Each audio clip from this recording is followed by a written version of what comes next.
Hello বন্ধুরা, আশা করি সকালে ভালো আছেন। রোজ রোজ তো আর রুটি তরকারি খেতে ইচ্ছে করে না। মাঝে মাঝে মনে হয় একটু নতুন কিছু খাই। সেদিনকে কিন্তু ডিনারে আপনারা এই রেসিপিটা বানিয়ে নিতেই পারেন। ঘরে থাকা উপকরণ দিয়েই মাত্র 10 মিনিটের মধ্যেই কিন্তু এই রেসিপিটা আপনারা বানিয়ে ফেলতে পারবেন। কতটা সোজা বানানো! বাড়িতে গেস্ট আসলে গেস্টদের জন্যও এই রেসিপিটা আপনি বানিয়ে ফেলতে পারবেন। সবাই খেয়ে দারুণ খুশি হবে।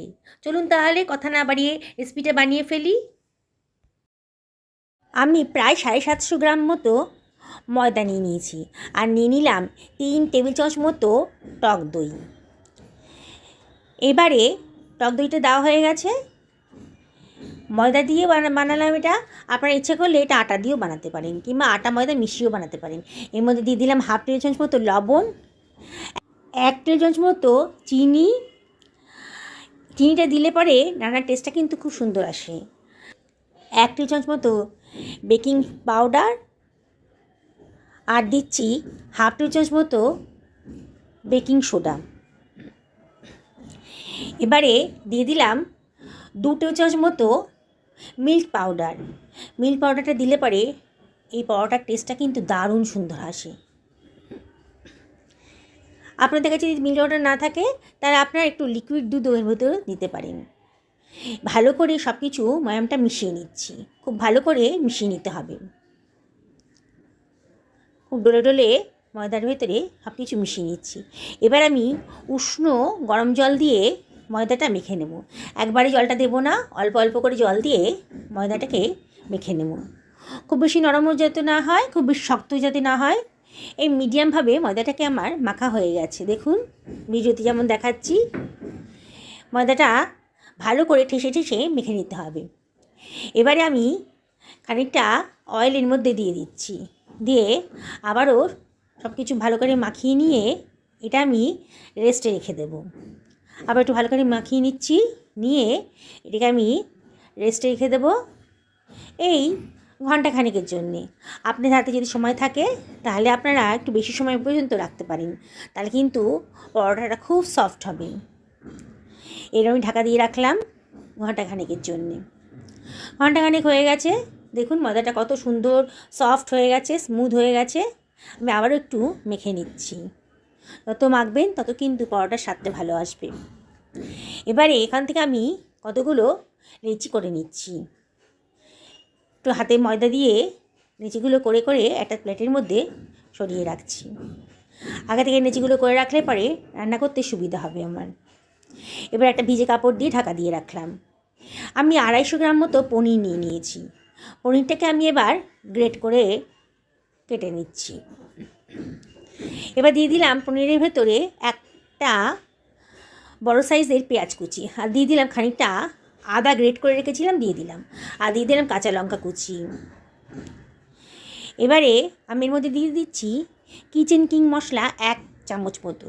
আপনাদের বাড়িতে যদি না থাকে তাহলে আমরা ম্যাগি মশলা, যে কোনো পাওভাজি মশলাও দিতে পারেন। দিয়ে দিলাম 1/2 টেবিল চামচ মতো আমচুর পাউডার, একটু টক ঝাল মিষ্টি হবে রান্নাটা। দিয়ে দিলাম খানিকটা ধনেপাতা কুচি। এবার দিয়ে দিলাম একটুখানি কসুরি মেথি হাতে ডলে এর ভেতরে দিয়ে দিচ্ছি।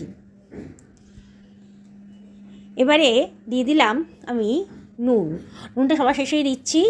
নুন দেওয়ার পরেই কিন্তু পেঁয়াজ থেকে জল বেরিয়ে আসবে। খুব হালকা হাতে মাখিয়ে নিচ্ছি। আমি এখানে লঙ্কার গুঁড়োটা দিতে ভুলে গেছিলাম, তাই একটুখানি 1/2 টেবিল চামচ মতো লঙ্কার গুঁড়ো এখানে দিয়ে দিলাম। আপনারা লঙ্কার পরিমাণটা একটু বুঝে শুনে দেবেন, যে যেমন লঙ্কা ঝাল পছন্দ করেন সেরকমভাবে দেবেন। এবার লেচিগুলোকে নিয়ে আমি একটু বাটির মতো বানিয়ে নিচ্ছি। দেখুন হাতের সাহায্যে এবার ভেতরে স্টাফিংটা দিয়ে আস্তে করে চাপ দিয়ে দিয়ে এটাকে ঢাকা দিয়ে নিচ্ছি। এটা মুখে বলে বোঝানো যাবে না, আমি দেখাচ্ছি ভিডিওতে কীরকম করে। খুবই বানানো সোজা, যে কোনো বিগিনার্সরাও বানাতে পারেন। দেখুন আস্তে করে হাতে চাপ দিয়ে এরম করে বলের মতো করে বানিয়ে নিলাম। আমি সবগুলো ভালো করে বানিয়ে নিচ্ছি। দেখুন মাঝখানটা কেমন একটু গর্ত করে বাটির মতো করে নিচ্ছি। তারপরে ভেতরে স্টাফিংটা পুরটা দিয়ে দিলাম, দিয়ে আবার একটু চাপ দিয়ে, যত বেশি পুর দেবেন তত কিন্তু খেতে ভালো হবে পরোটাটা। এই পনির পরোটাটা বানানো খুব সোজা, আর খেতেও কিন্তু অসাধারণ। বাজারে কিনতে গেলে এগুলো অনেক প্রচুর দাম পড়বে, আর বাড়িতে যদি বানান তাহলে অল্প খরচে একটা হেলদি আর একটা টেস্টি রেসিপি তৈরি হয়ে যাবে। আমি এটা ময়দা দিয়ে বেলবো, খুব চাপ দেবো না, আলতো করে চাপ দিয়ে ময়দা দিয়ে আমি গোল গোল করে বেলে নিচ্ছি। বেশি চাপ দেবেন না, আর সাইডে চাপ দেবেন, সাইড দিয়ে চাপ দিয়ে বেলতে হবে এটাকে, নাহলে কিন্তু পরোটাটা ফেটে যাবে। খুব আলতো করে চাপ দিতে হবে। পরোটাটা বেলা হয়ে গেছে, আমি ওপরে একটুখানি কালো জিরে ছড়িয়ে দিলাম, আর দিয়ে দিলাম একটুখানি সাদা তিল, আর একটুখানি দিয়ে দিলাম জলের হাত দিয়ে একটুখানি ধনেপাতা দিয়ে দিলাম। ধনেপাতাটা একটু জলে হাত দিয়ে দেবেন, তাহলে ধনেপাতাগুলো পরোটার গায়ে বসে যাবে। ফ্রাই প্যানটা গরম হয়ে গেছে, আমি এবার পরোটাটা দিয়ে দিলাম।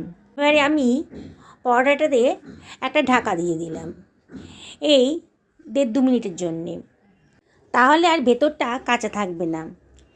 এবারে খানিকক্ষণ পরে, প্রায় 1.5-2 মিনিট পরে এটাকে আমি ঢাকাটা তুলে নিয়ে, দেখুন ওপরটাই বেশ শুকিয়ে গেছে। আমি একটু অয়েল ব্রাশ করে দিচ্ছি, খুব বেশি অয়েল লাগে না এখানে। আর এবার একটু ওলট পালট করে দেবো, আর একটু অয়েল ব্রাশ করে দেবো, খুব অল্প অয়েল দিয়ে হয়ে যাবে। এবারে আবার একটু ঢাকা দিয়ে দিলাম, যাতে কাঁচা ভাবটা একেবারেই না থাকে। এবারে বারে বারে ওলট পালট করে দিয়ে আমার কিন্তু পরোটাটা রেডি হয়ে গেছে। দেখুন কত সুন্দর দেখতে লাগছে। এবারে চেপে চেপে ধরে আমি এরম করে সবগুলো পরোটা ভেজে নেব। দেখুন সাইড দিয়ে চাপ দিলে পরে কিন্তু বেশ ফুলে উঠেছে। এভাবে আমি সমস্ত পরোটাগুলো ভেজে নিয়েছি। এটা দারুণ সুন্দর খেতে হয়। এটা শুধু শুধুই খাওয়া যায়, কোনো তরকারির প্রয়োজন হয় না। আমি ওপর থেকে একটু বাটার ব্রাশ করে দিচ্ছি, তাতে দারুণ সুন্দর খেতে লাগবে, আর দেখতেও কিন্তু দারুণ সুন্দর লাগছে। বন্ধুরা, আমি আপনাদেরকে রিকোয়েস্ট করব, আপনারা অন্তত একদিন এইভাবে পরোটাটা বানান। দেখুন কত সফট হয়েছে আর কত সুন্দর দেখতে হয়েছে, আর খেতেও কিন্তু সত্যি অসাধারণ। আপনাদের যদি রেসিপিটা ভালো লাগে তাহলে লাইক করবেন আর শেয়ার করবেন। আমার চ্যানেলে নতুন বন্ধুদেরকে রিকোয়েস্ট করব আমার চ্যানেলটা সাবস্ক্রাইব করার জন্যে। পাশে থাকা বেল আইকনটা অবশ্যই ক্লিক করে দেবেন, তাহলে আমার রান্নার নোটিফিকেশানটা আপনারা চটজলদি পেয়ে যাবেন। আর যেসব বন্ধুরা ফেসবুক থেকে দেখছেন তাদেরকে রিকোয়েস্ট করব আমার পেজটা ফলো করার জন্যে। দেখুন পরোটাটার ভেতরে পুরে ঠাসা, কোনো তরকারির প্রয়োজনই হবে না। তাও আজকে একটু লঙ্কার আচার নিয়ে নিয়েছি, এর সাথে খেতে দারুণ সুন্দর লাগবে। বন্ধুরা, আমি আপনাদেরকে আবারও রিকোয়েস্ট করব, একদিন বানিয়ে ফেলুন, পরিবারের সকলকে খাওয়ান, নিজেও খান। রাতে ডিনারেও বানাতে পারেন, সকালে ব্রেকফাস্টেও এটা বানিয়ে দিতে পারেন। সবাই কিন্তু দারুণ মজা করে খেয়ে নেবে। তাহলে একদিন অবশ্যই বানিয়ে ফেলুন। সুস্থ থাকুন, ভালো থাকুন, এই কামনা করি আজকে ভিডিওটা এখানে শেষ করলাম। নমস্কার নেবেন।